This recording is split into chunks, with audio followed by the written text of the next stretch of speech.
Welcome to LSC. It's Sports Time. I'm your host, Bob Hintz. Today I have with me Nikki Reed, who is a head coach at Howard University. Welcome, Nikki. Thank you. Thank you very much. I appreciate you coming in because I know you're down here because you got 2 ball games. You played 8U and went over to Norfolk State, and stayed back a day. I appreciate that. Well, let's go back when you started, because when you first started, there was no recreation ball for girls. You know, talk a little bit about that, because you had to do something to get rid of the energy. Exactly, not at all. You know, my first sport was softball, actually. Okay. I got out in the Fox Hill area and started playing softball. I was very small at 5'3", so I was a cheerleader as well. So that's kind of where my roots began. Okay.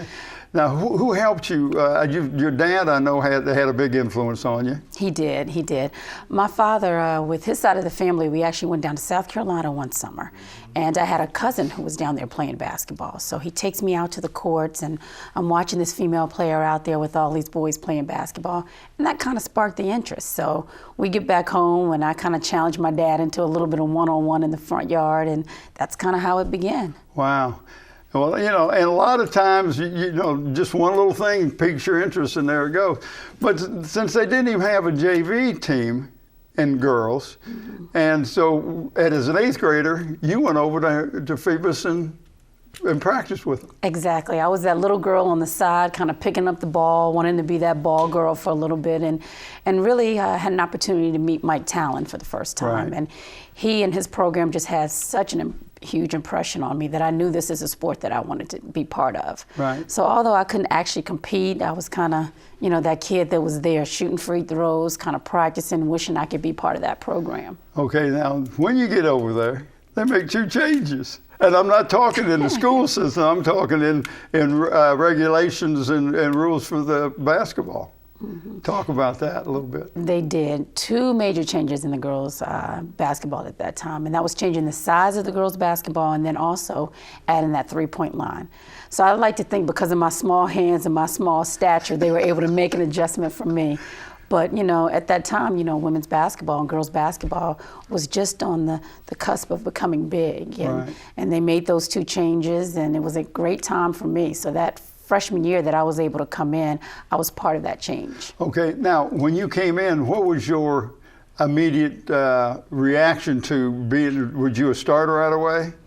I was just very excited for the opportunity to be there. You know, like I said, I was the adopted water girl for, you know, that 8th grade year, and then got a chance to get in there and really play basketball, and just a lot of excitement. I learned a lot from the seniors that were there. I learned a lot from Coach Talon, his staff, and kind of just came in and made a name for my own. So started, got in there and had this tough little hard-nosed little point guard.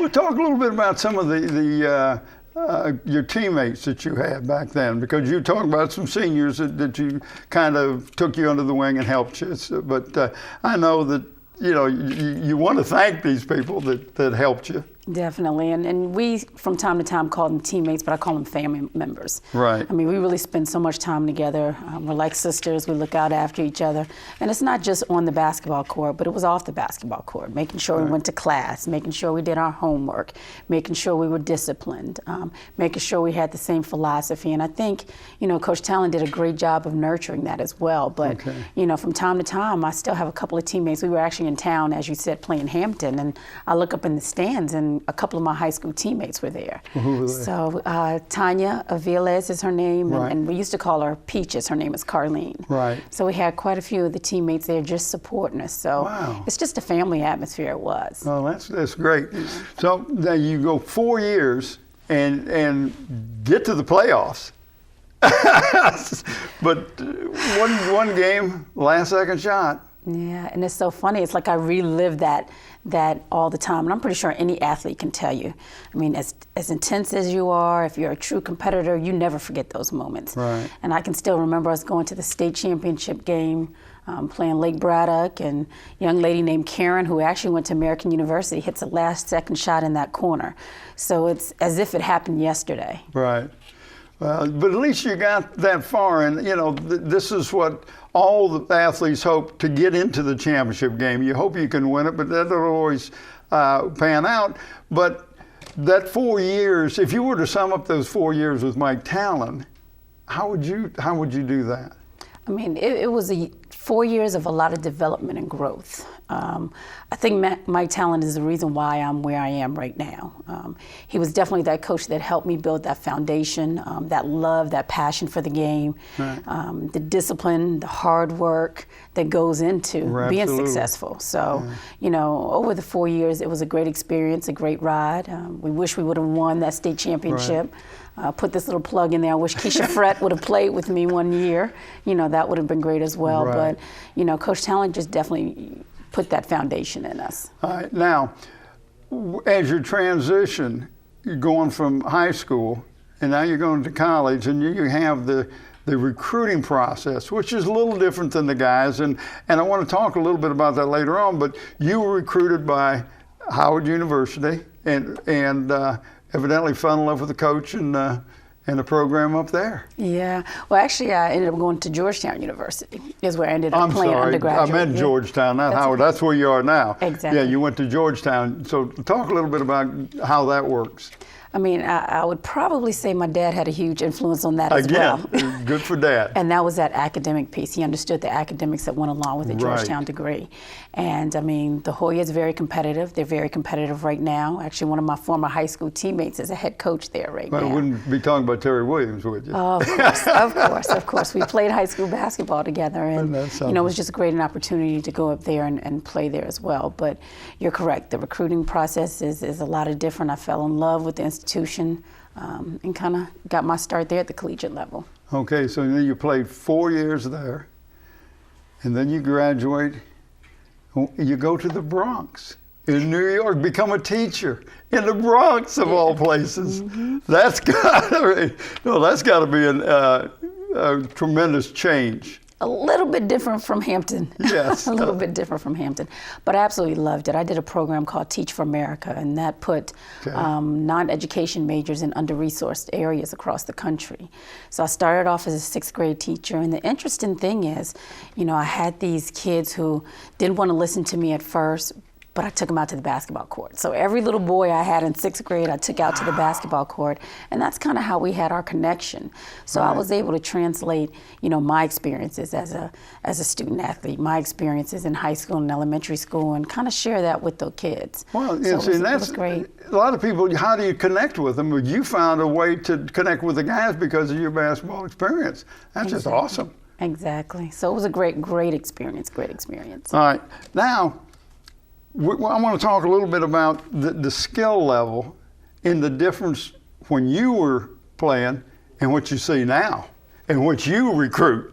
Exactly. I mean, the game has come a long way, and it's been a huge and great jump. I mean, just on the professional level down to the high school level now.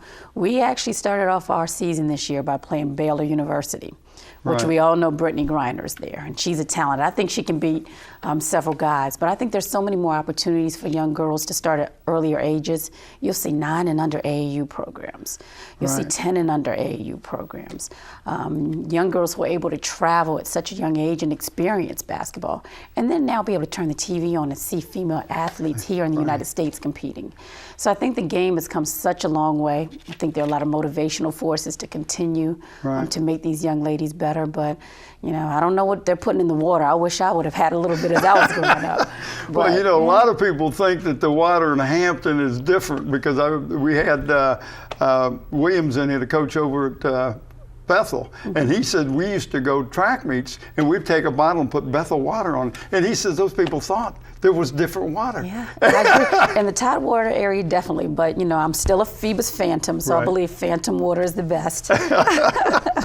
All right, now, after 4 years, then you taught for 3 years in the Bronx, and then you decided to do something that you told Mike Talent you would never do. And that's get into college coaching. I mean, I think basketball has just been in my blood. You know, I played for Mike, as well as playing AAU basketball for Boo Williams. Right. So I thought that, you know, I'm going to get into education, maybe do something with my psychology degree, go back, get my master's, and just couldn't get away from the game. So got back into college coaching and started off at Fordham University up in the Bronx, New York. So you were there for a while, then went back to your alma mater for a while, went back to Georgetown, and then you had the head job at Fordham.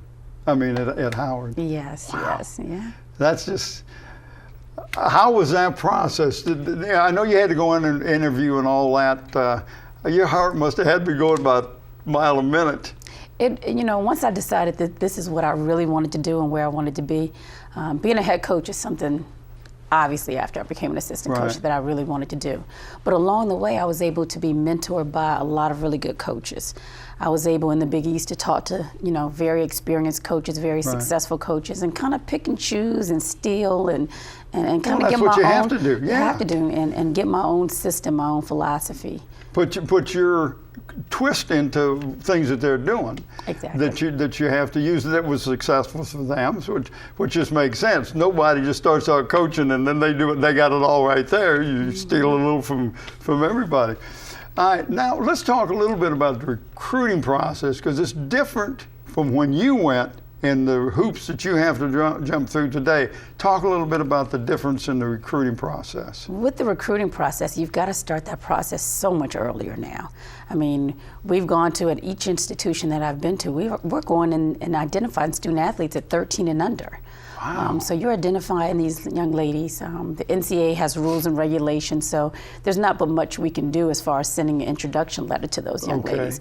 But just being able to get out and watch them play earlier and being able to see your school, them being able to see your school at their games throughout that process.